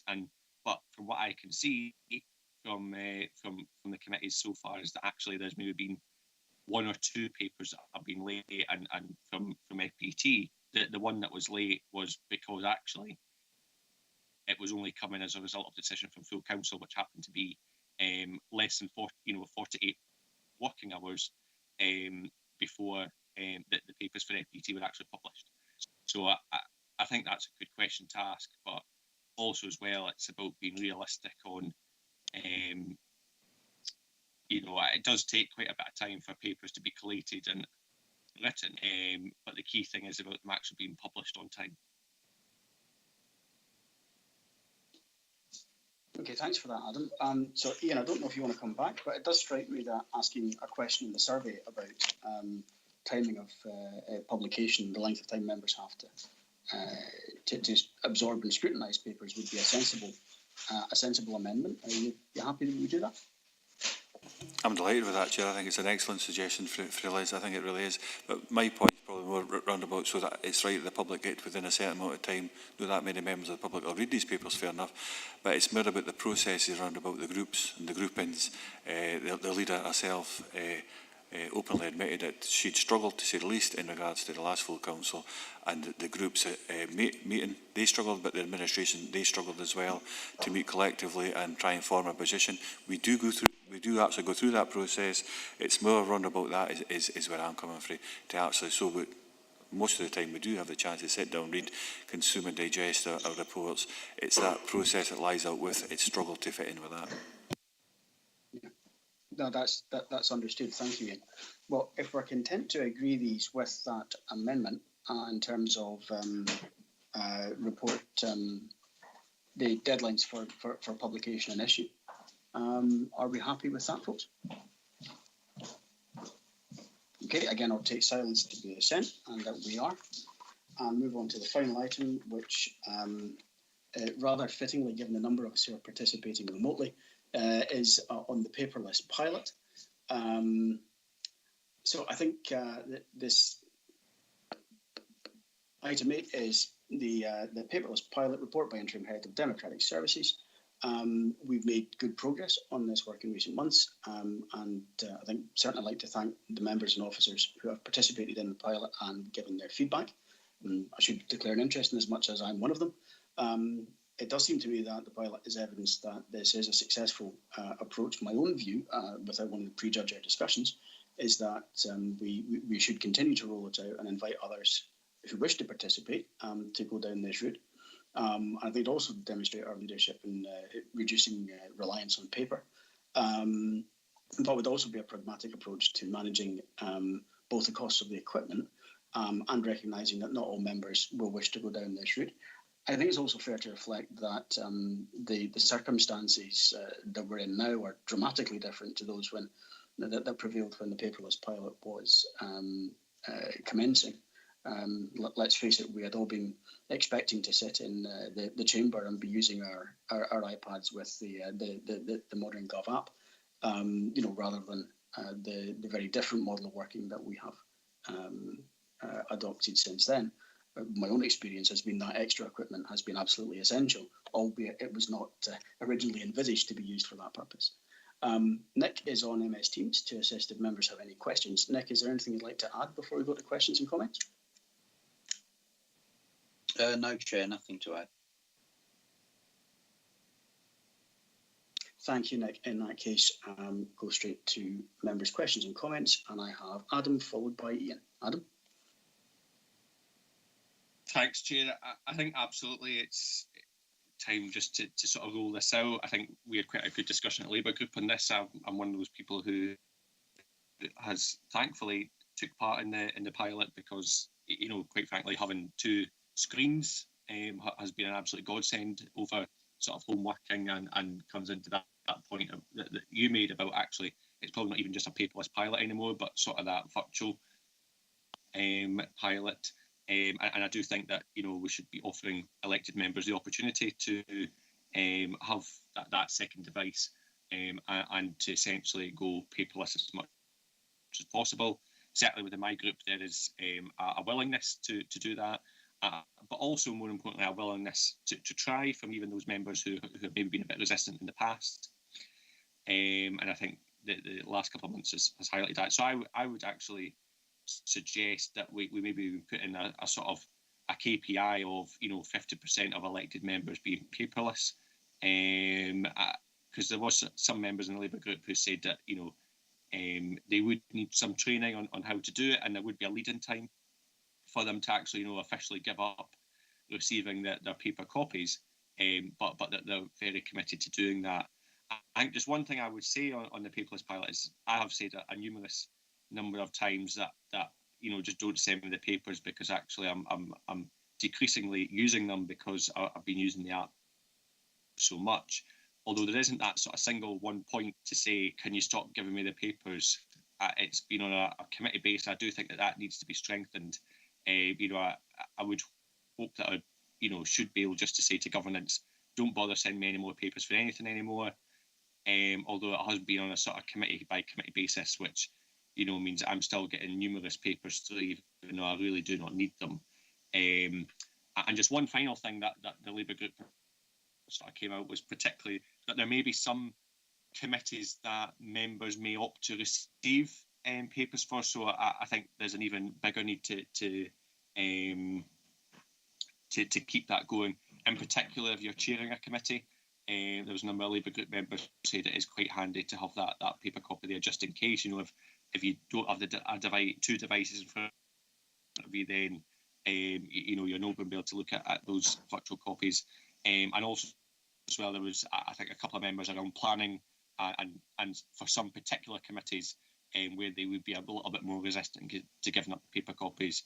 But again, I think as well, sort of taking a flexible approach. Thank you, Adam. I have Ian next.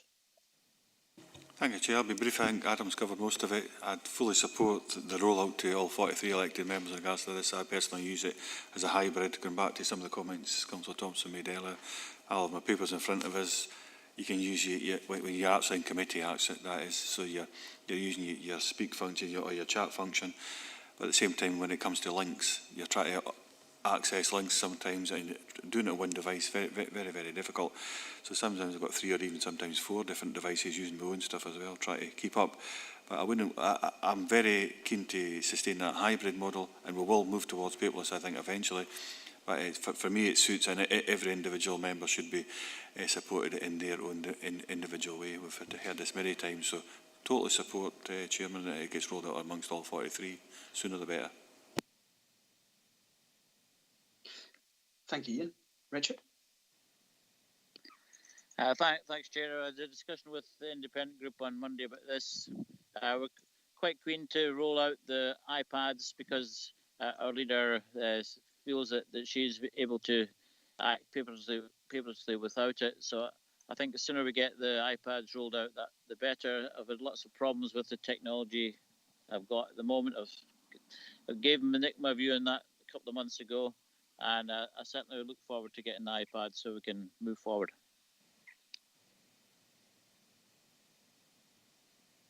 Thanks, Richard. Stephen? Thanks, Chair. Yeah, very much in alignment with what's been said already. I think, it's that kind of idea that nobody gets left behind. So I think that it should be digital by default. Obviously, I think that's where we're kind of getting to. But while some of us might be speedier on the uptake and familiarisation with it, we have to always allow for those who take a bit longer to get used to it. So that's what we should be about, I think. There is also the as you pointed out at the start, that the pilot started on the assumption that we'd all be coming into full council with a tablet instead of paper. But obviously now our full council auditorium is effectively another screen in our own office or spare room or whatever it might be. So I think there is definitely something about the second screen situation. I think we maybe have to have a look at that. But again, these are very solvable problems. The only other thing would be I suppose that there is something about, and I've found this quite a lot, and I do feed back to Nick with various technical glitches now and again, as he's aware.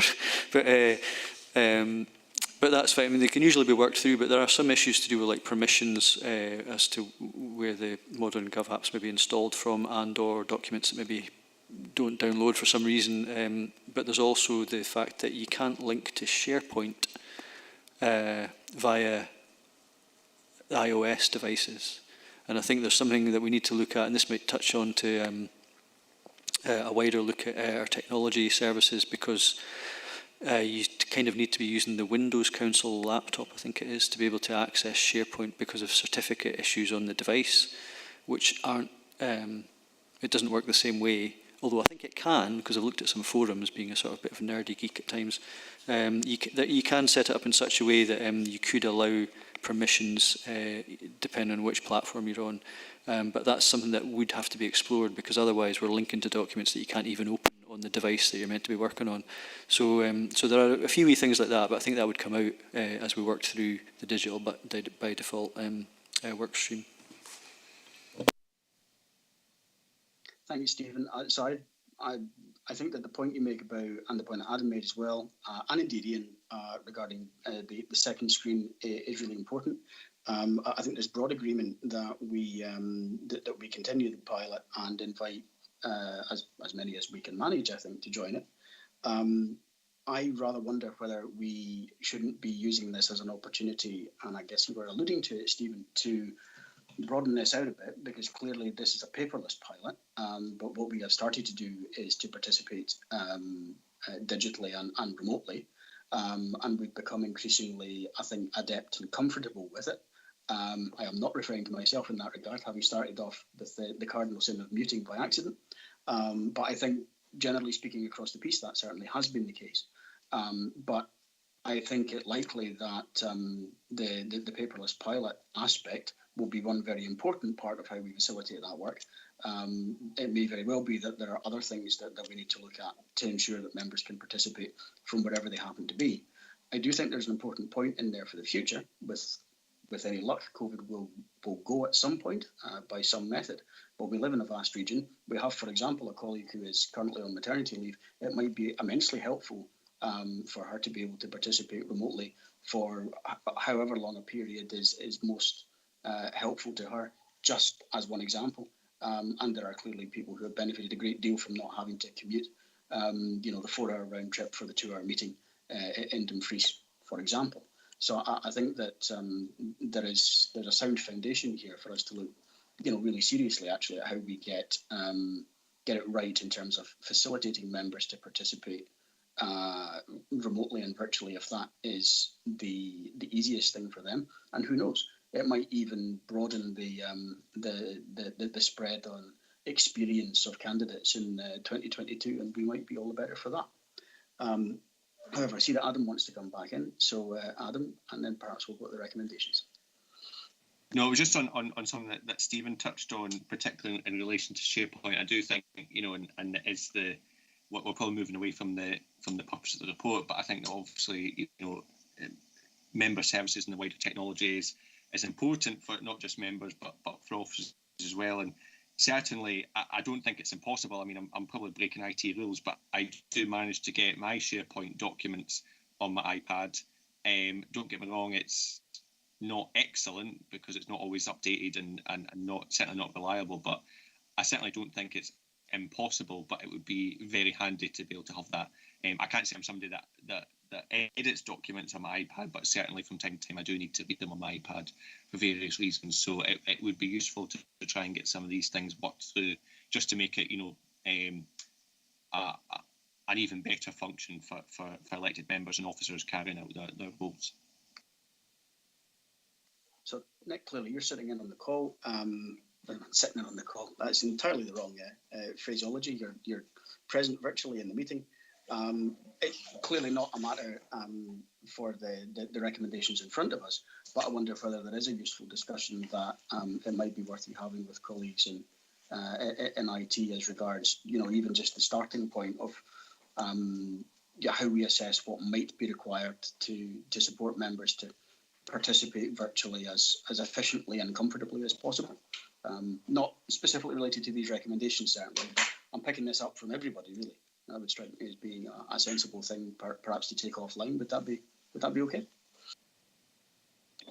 Yeah, that's fine, Chair. I mean, it's actually quite heartening that, in essence, we're talking about we've had a paperless pilot, but members have been quite proactive in sort of pushing it a bit further and wanting to use the devices for other things. So there's certainly a discussion that we need to have with BTS colleagues about how we can increase the functionality available on the devices over and above what we're doing in the app. So, for instance, the ability to unlock zip files, etc., etc. I mean, there's many more things that can be done, but we need to have a discussion with BTS about how far we can go down the route of these devices being a sort of suitable alternative to what you've got at the moment. I mean, it may be that, and I appreciate I'm doing likewise now with more than one screen on the go, and it's certainly a good way of working. But yeah, I mean, it's very positive, the feedback we've had from members, and I think it's certainly always the intention that it's an option available for members. There's no compulsion at this point. Not to say that, you know, that's certainly not the intention. It's we want to take members with us and provide the best for them. And if they like it, great. And if they prefer to hang on to papers, then that's fine too. We've called it paperless, but as other members have talked about, there's committees you probably wouldn't want to go into a budget meeting of the council with 700 pages just simply on your device. But you know, we can flex the approach as appropriate, and we'll be guided by members. So yeah, I'll stop rambling on now. No, that's great. Thank you very much, Nick, and I think very helpful. I think there is more, without a doubt, that we can do with this. It's not so very long ago that there was great dubiety as to whether a meeting like this would be legal. So, you know, we've moved an awful long way in a very short time. And my instinct is that we should continue down that line. But again, I'm conscious I don't want to stray too far from the scope of the paper that we have in front of us. Ian, did you want to come back in, and then we'll go to the recommendations? Just on the recommendations, Chair, so I just wonder, looking at our delegations, I think we're all keen to see this happening. How does that tie in with the decisions that we can make here today, I wonder? There's a reference here in regards to full council. The sooner this happens, the better as far as I'm concerned, Chairman. So I'll seek advice on that point, because I think everybody is keen that we push ahead with this. Liz, Nick, can you assist with that, please? I mean, Liz may want to come in further, but I certainly think we're pushing an open door, if you like. Obviously, there are some budgetary implications, but there's nothing insurmountable in it. And in essence, if the further we move down the path of members being willing to minimise their use of paper, then to a degree that the project will be self-funding. The more we get moving over, if you like. But certainly the money we're talking about isn't particularly an issue, and it can be accommodated. Okay, that's helpful. Sorry, Adam, have I missed you out? I don't quite know, actually, although just as Nick was speaking there, yeah, I appreciate the delegations to this subcommittee, but, you know, based on what Nick said there, you know, there is obviously delegations to officers to use agreed budgets in a different way if there's not going to be a greater, you know, if it's not out with that allocated budget. And obviously I think that, you know, in my own opinion, actually members are agreed on the way forward, and actually it's going to be in a cost neutral way. So I don't think there's any reason why we couldn't actually proceed sooner, and I would question if it actually really needed to go to full council. Okay, so the question then, I guess, is I think we're all agreed that we wish to continue the pilot and invite others to join it. Looking at the recommendations, is there anything further that we require to do formally in terms of the committee's agreement to ensure that this proceeds as quickly as possible, since there is clearly appetite for it to do so?